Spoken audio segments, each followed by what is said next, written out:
Tuelekee kule jijini Mwanza ambapo ligi kuu soka ya NBC Tanzania Bara inatarajiwa kuendelea kesho kwa michezo miwili kuchezwa kwenye viwanja tofauti hapa nchini. Yanga Sports Club watakuwa ugenini katika uwanja wa CCM Kirumba jijini Mwanza, na ikumbuke kwamba mchezo wa mzunguko wa kwanza Yanga ilifanikiwa kupata ushindi wa mabao 3-0 dhidi ya Pamba Jiji.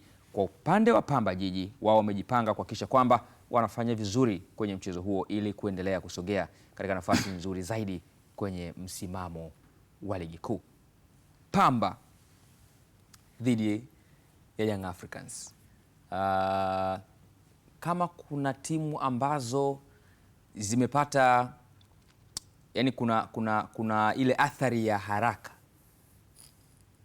ya benchi la ufundi ni Pamba.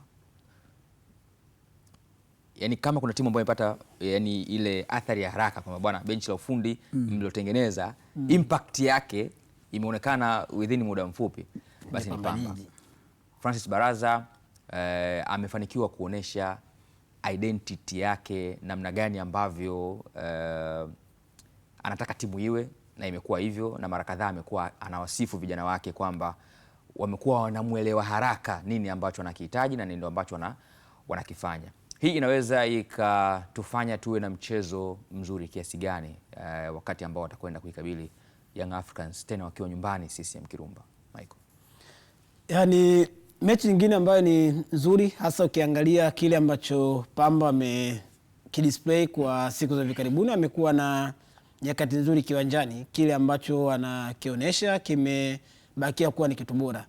Kwenye ligi kuna vitu ambavyo unahitaji kuwa navyo. Wakati mwingine mbinu zinategemeana na techniques za wachezaji ambazo zipo kwenye timu, zinaweza kukufanyia uwe na mbinu bora kiwanjani, lakini wakati mwingine pia physicality ya wachezaji ni kitu kingine ambacho kinakufanya pia kuwa na performance bora kiwanjani, hata kutekeleza pia mpango wa kimbinu. Lakini kingine cha muhimu ni swala la saikolojia ya wachezaji ambayo inaweza kukufanya pia kuwa kwenye nyakati ambazo ni nzuri. Sasa umezungumzia kuhusiana na kile ambacho Francis Baraza mara nyingi anakizungumza kwamba vijana wake wamekuwa ni watu ambao wanaelewa zaidi kile ambacho anataka wakidisplay kiwanjani. Ni kwa sababu kuna maelewano mazuri kati ya hawa watu wawili ambao wanakwenda kuifanya kazi ya mwisho kwenye mechi ama kwenye uwanja wa mechi. Mwalimu anaweza kana vitu vingi ambavyo anawapa wachezaji, lakini nani ambaye ataenda kutekeleza ile swala ni wachezaji wenyewe ambao wanakwenda kutekeleza. Sasa utekelezaji utategemeana na kiwango chao cha kiufundi kwenye miguu yao ama kwenye vile ambavyo wanavifanya, lakini pia saikolojia yao inawatuma nini kwa nyakati tofauti pale anavyokuwa kiwanjani. Ukiangalia kitu ambacho Baraza amekitengeneza kwenye timu, ametengeneza timu ambayo inaweza ikawa inakupa nyakati nzuri inavyokuja kuzuia, kwa sababu ya namba ya wachezaji ambao wanazuia mara nyingi inakuwa iko sawasawa, kiasi ambacho inaweza ikawa inakupa kitu kizuri timu ikiwa haina mpira. Japo kuna baadhi ya nyakati wanaruhusu gaps kwenye ama eneo, ni mpaka wewe pia mpinzani uwe na hiyo room ya kutumia ama gap ambayo wako nayo. Moja kati ya maeneo ambayo inaonekana kuwa ni weakness kwao kidogo ni kwenye eneo la ulinzi, hasa kipindi ambacho wanabakia na kucheza kwenye system kwamba tunacheza na back 3. Sasa ikibakia kweli back 3 kabisa, ndio unaona kuna weakness maeneo ya pembeni. Wale wing backs wakishakuwa wakishaondoka wale wing backs. Sasa yale maeneo ambayo wing backs wanaondoka, haya mashimo ndio magoli mengi ya Pamba ambayo huwa anaruhusu. Na huenda ikawa ndio kitu ambacho Philip kiliwaponza katika mechi ya mzunguko wa kwanza walipochapika magoli 3 dhidi ya Yanga. Tuliona Pamba ikiwa katika shape yake, na ni kweli waliadhibiwa wakiwa katika mtindo wao wa kucheza. Unajua moja ya kitu ambacho Pamba wamekionyesha msimu huu ni tofauti na timu nyingine. Kwanza wana bezi nzuri nyumbani. Ama mafanikio ya Pamba unayoyaona asilimia nafikiri 85 wameyapata nyumbani. Ni kati ya zile timu 4 ambazo hazijapoteza nyumbani msimu huu. Hawa Pamba, Mashujaa, Azam nafikiri na Yanga. Yes. Ndio hawajapoteza nyumbani, lakini alikuja ugenini akapoteza kwa goli 3 dhidi ya Yanga, na hicho ambacho alikuwa anakizungumzia Michael nafikiri ndio kitu ambacho kilitokea. Aina ya magoli mengi unaona yalitokea vile, na ulikuwa unaona ya kwamba kuna sehemu wachezaji wa Pamba hawakufanya kazi yao vizuri kwenye bezi hiyo ya Pamba ya nyumbani. Naamini wana uwezo wa kutoa kitu pamoja na hiyo shepu ya ulinzi, kwa sababu siamini kama hii mechi wataenda kama ile mechi ya kwanza walivyoenda. Mechi ya kwanza walienda bila kuiheshimu Yanga, yani hawakuangalia ule ubora wa Yanga waliokuwa nao kwenye wakati husika, nafikiri wakaadhibiwa. Kwa mwalimu mwenye akili lazima ataenda yakiamini ya kwamba tunahitaji kuwaheshimu Yanga, lazima tuwape heshima yao kwanza, kwamba wao ni wakubwa kuliko sisi. Kwa hiyo cha kwanza tunachotakiwa kufanya ni kuhakikisha kama sisi hatuwezi kushinda hii game, basi tusipoteze kitu ambacho inaweza ikawa faida kubwa sana kwao kwenye huu mchezo. Elewa kwamba Pamba anaenda kucheza na Yanga. Yanga ambao wanaenda kucheza nao ni timu ambao sasa hivi kwenye rekodi imecheza michezo 37 bila kupoteza ya ligi. Michezo 37 ni mingi sana. Kwa hiyo 37 wametoka sare mechi 6. Tuna hizo 5 za msimu huu, moja ya msimu uliopita. Kwa hiyo unaona ya kwamba bado bezi yao ni nzuri sana kwenye kushinda michezo bila kujali ni ugenini au ni nyumbani. Kwa hiyo Pamba anahitaji hizi pointi 3 kwenye huu mchezo, sababu akizipata ina maana zitaenda kumweka kwenye nafasi nzuri zaidi. Sehemu aleko yeye anapambana na level ya kina JKT na level ya Namungo. Kwa hiyo anahitaji lazima apate hizi pointi 3 ili kuweza kusogea kidogo kwenda juu kwenye msimamo, lakini zitampunguzia pia pressure huko mbele. Lakini kuzipata sio kazi rahisi kama ambavyo anaweza kuzipata kutoka kwenye mechi nyingine. Timu ambayo haijapoteza, timu ambayo mpaka sasa hivi kwenye msimu tunazungumza haijapoteza mchezo wote, ukienda kwake ni lazima uiheshimu. Ukikutana nao lazima uoneshe ubora wenu, ya kwamba mna sehemu ambayo ni bora, na sehemu yenu ambayo ni bora ni kuhakikisha ya kwamba mnawazuia kwanza wasiwafunge, kwa sababu usharuhusu goli moja unaweza kuruhusu magoli mengi zaidi. Kwenye rekodi za Pamba na Yanga kwangu mimi hazinishawishi sana kuamini ya kwamba wanaweza kufanya kitu kikubwa unless msimu tu waone, kwa sababu mpaka sasa hivi nakumbuka msimu uliopita Pamba alipoteza goli 4 bila, akapoteza goli 3 bila. Lakini msimu pia amepoteza goli 3 bila. Kwa hiyo ina maana amefungwa goli 10 bila kwenye michezo 3 iliyopita. Hajafunga goli hata moja dhidi ya Yanga. Kwa hiyo kuna sehemu ambapo baraza labda atataka kutuonesha utofauti wake na wale walimu wengine waliopita ambao walikuwa Pamba.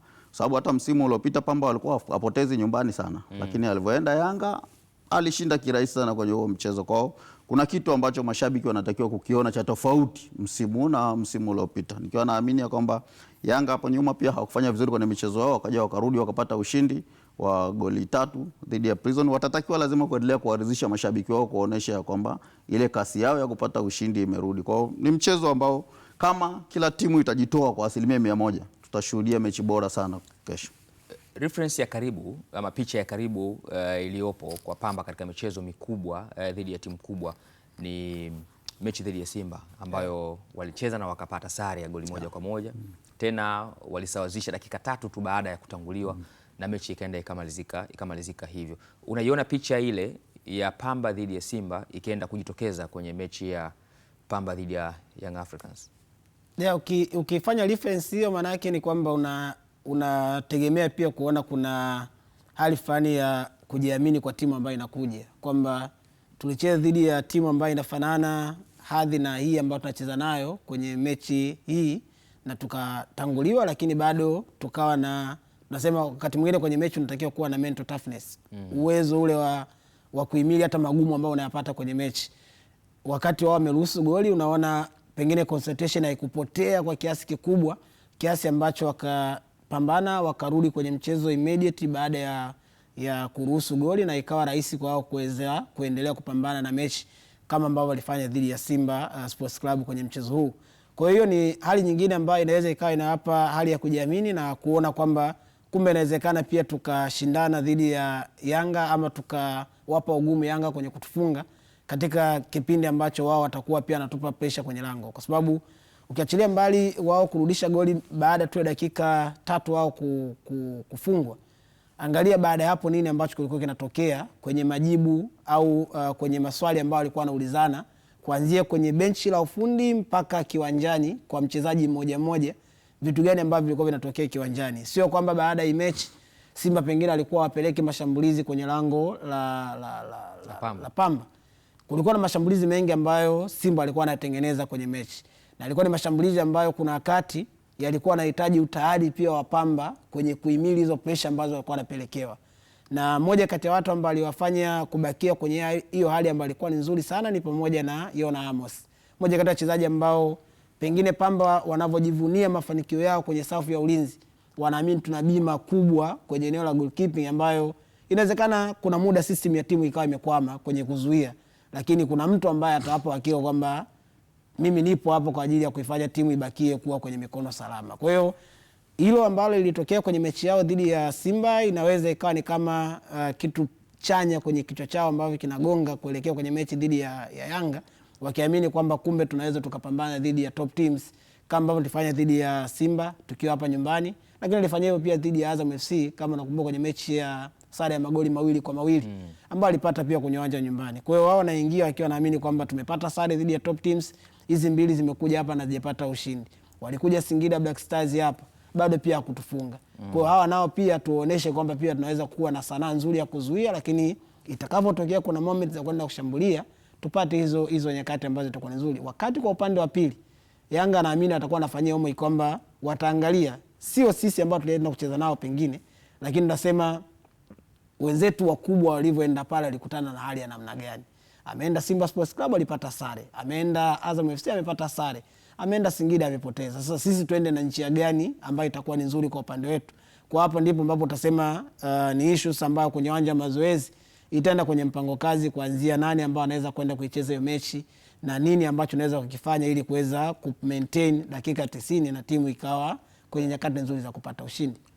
Ni mechi ambayo inakwenda kuikutanisha Pamba Jiji Football Club ambayo haijapoteza mchezo katika uwanja wake wa nyumbani na itacheza dhidi ya timu ambayo haijapoteza kabisa msimu huo katika ligi kuu ya NBC, na umesikia takwimu ambazo amezungumza Philip Nkini kuhusiana na Young Africans ambao imekuwa katika mwendelezo bora wa kuwa unbeaten kwenye michezo mingi ya ligi tangu msimu uliopita walipotoa ubingwa wa ligi hii kwa mara nyingine tena. Lakini pia kumbuka kwamba ni mchezo ambao kwa mara nyingine Young Africans watakwenda kukosa huduma ya mlinda mlango wao Djigui Diarra, hivyo watalazimika kurely kwenye ubora wa either Abu Twalib Msheri au Masalanga Hussein. Mechi iliyopita alitaka Msheri. Alitaka Msheri. Alikama unamuita Mr. Clean Sheet. Mr. Clean Sheet. Young Africans ndio timu iliyoruhusu magoli machache zaidi msimu huu so far.